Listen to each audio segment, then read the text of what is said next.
So at the end of the year, we did a year in review video. Who saw our year in review video? Right? Yeah, there you go. And this was one of those ideas that came up at probably about 3 weeks before the end of the year. And it was one of those moments where I walked into the offices of our amazing staff and I said, so I have an idea. At which point they all look away and don't make eye contact, right? You're like, Pastor's got an idea. And like, wouldn't it be great if we could do this? Like, we have so much pictures and video and everything like that. Couldn't we celebrate what this is? And I had sort of sketched out in my mind what I thought it would be. And I thought, well, if nobody's interested, I could throw this together in a couple hours. Had a thought for it. And then one of our amazing people, Jana, kind of liked the idea. And she's like, I would like to do that. And I said, okay, do you need help? What do you need?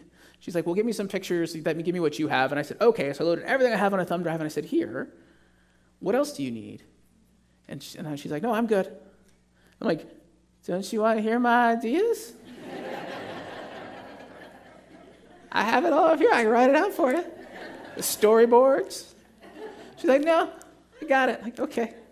And a couple weeks later, she calls me into her office, and I get to see the rough cut of what you all saw. And I got to tell you, man, there were tears. There were tears not only because of the content, there was tears because it was so much better than what I had thought we should do.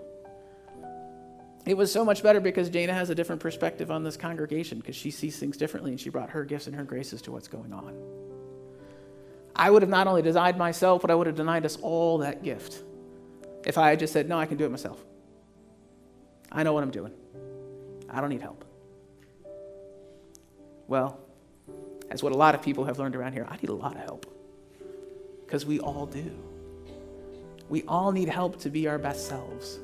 We all need to be around people who will help us to step up, learn to do new things, help us explore who we are, explore our gifts or graces, and we all need space to share the gifts and graces we have.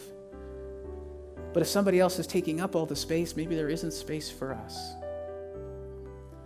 So who are you lifting up? Who around you are you inspiring and equipping to share their gifts and graces?